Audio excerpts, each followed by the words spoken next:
Hey class, welcome to week 7. I hope everybody had a good weekend and good start to the week. Just go over some of the concepts this week, as this week we now start talking about groups and how significant they play in our lives. As we see throughout life, we're part of groups. We have the need to be a part of a group. And if you look at this week's readings and if you look at what's going on right now, everything's been sectioned off into groups. And conference talks have been talking about stop stop looking at people in terms of groups, but look at them as individuals, which is very hard to do. But I just wanted to throw that out there this week as far as what conference talks have been saying more recently. But what is a group? A group, by definition, exists when two or more people are interacting with one another, even if it's for just a few moments or they affect each other in a certain way, and they think of themselves as an us. So it could be two or more people. We tend to think of groups as, five or six people hanging out to hundreds of people in a group, whether it be like a social group, online, political group, a fan base group. There's all sorts of groups out there. You see them in campus too. You see groups walking around. Sometimes you see psychology classes like this one. If it was on ground campus, you could see a group of Psych 350 students studying on campus. So groups can be any shape or form that you could possibly think of. Um, why do we have groups? Well, they meet individual needs. So a lot of us have that longing to be needed and to be accepted. So we tend to try to find people who are like us or fits our needs. I do apologize if you hear my bird in the background, by the way. um, Also, groups, like I said, want to have some kind of affiliation, belongingness, more so like maybe they want to join like a sports group, a church group, they want to join a religion, they want to have some kind of connection with other people. Sometimes individuals want to join a group because there's some kind of personal goal or agenda. They have something to achieve. So they might join a group to achieve that goal. Maybe you want to join a professional group, like like APA group or something, professional group. Like I'm a part of Industrial Organizational Psychologists. It's a society of IO psychologists, degree members or professionals that that join in a professional group.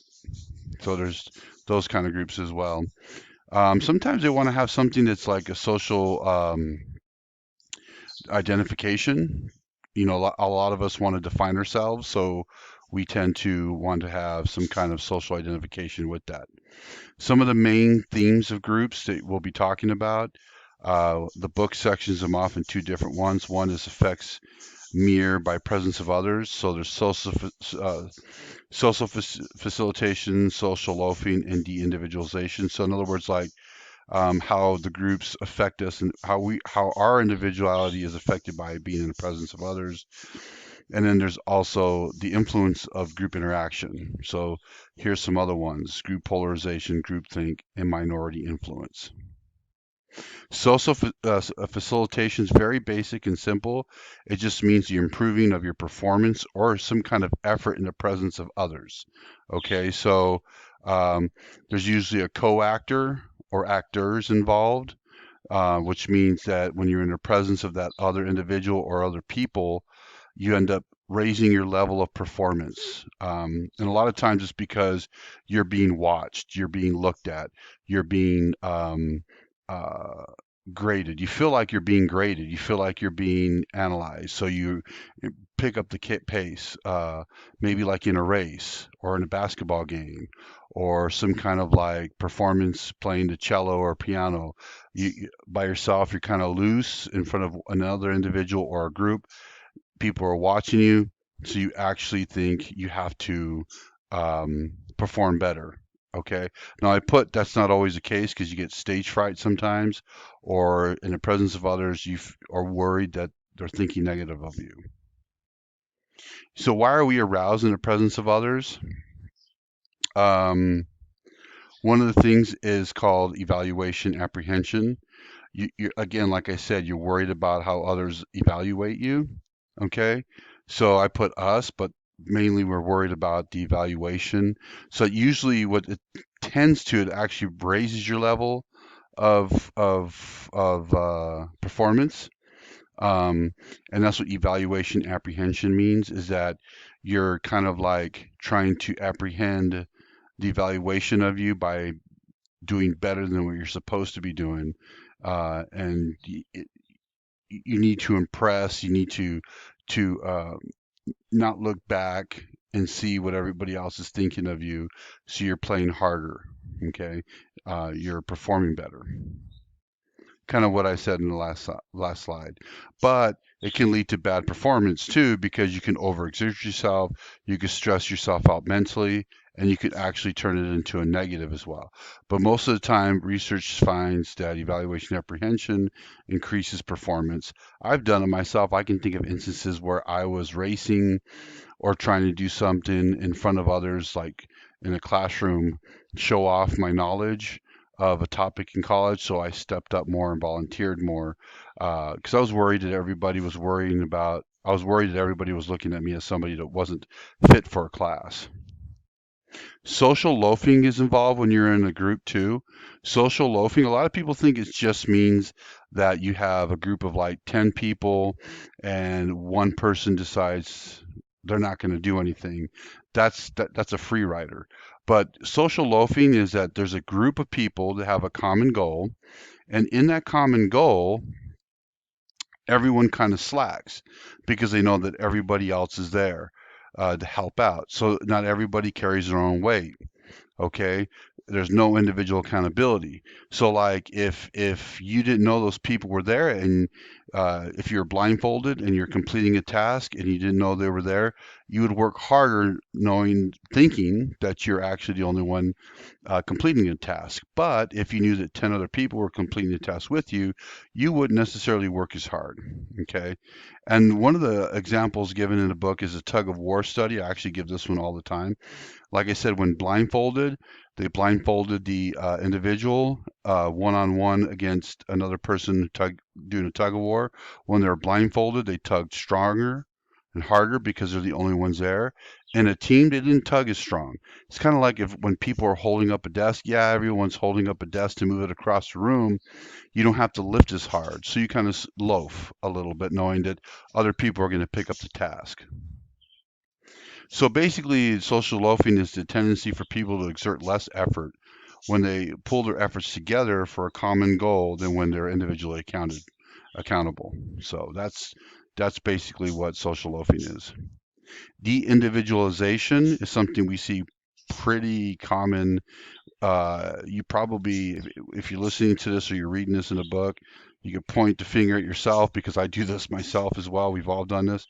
We sacrifice of the self. We lose self-awareness.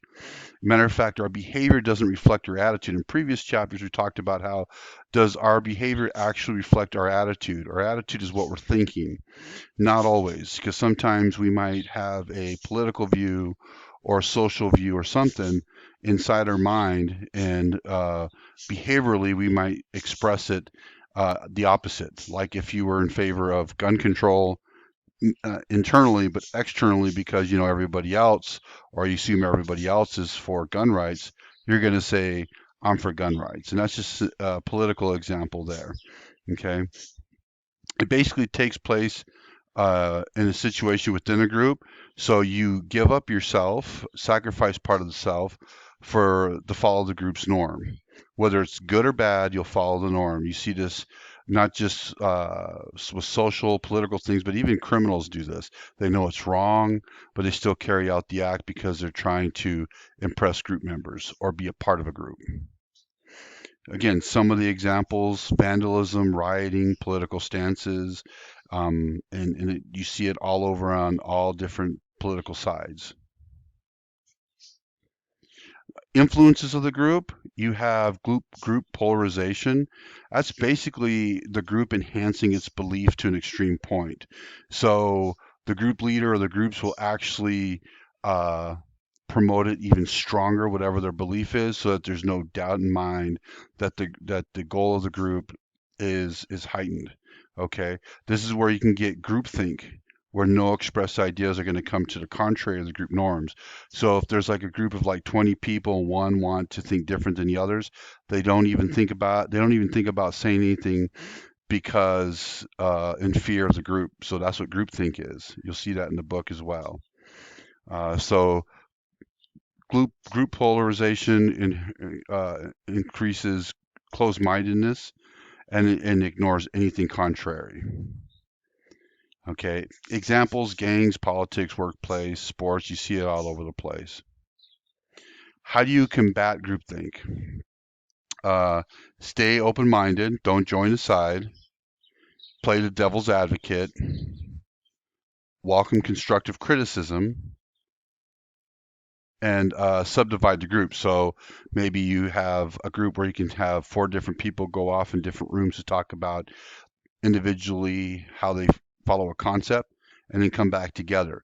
Play devil's advocate. So there has to be a strong leader or a few in the group that are strong enough to where they're going to play devil's advocate, so it actually influences open-minded discussion. There's some leadership styles that help out with this. Task leadership is one you'll learn, and also social leadership. Task leadership is basically somebody who's just goal oriented. The leader actually just focuses everybody on the time schedule to get the goal objective completed, and so they just are worried about the end of the group meeting the goals. Social leadership is somebody who kind of the rah, gets them excited, motivated, encourages team camaraderie, puts out fires too. So if there's any disputes or arguments, uh, that that leader is actually going to put out the fire. So they're more sociable. Okay. One of the best ones is transformational leadership. This leadership motivates, but also is passionate and energetic themselves. They get everybody to buy into the main goal, and they actually also help each individual. They help each individual, ensuring that they have everything that they need to be successful as an individual for the greater good of the group. This is one of the most popular ones that is out there that a lot of businesses and leaderships follow. I like servant leadership. That's not in this chapter, but if you ever get a chance, servant leadership exhibits that, okay, as well. But also, the leader is somebody who actually also is within the group, works hard to achieve the end goal. But in transformational leadership, they're the leader that just keeps things driving. So if they see an individual who lacks something, they'll help them by raising their performance for the greater good. So they get everybody to buy in, and the morale of the group's great. This is one of my favorite pictures, actually, and this is probably a good picture for you if you want to be a boss or if you're a leader right now or a manager. A boss who's right here, who sits, if you look at the top one, a boss is pointing, sitting down, and the workers are pulling. A leader is somebody who's going to be in front of the group, pointing and leading with them, showing them the direction where they're pulling. This is also a part of transformational, but this is mainly also servant leadership. They're going to be in there with you. They're in the fight with you.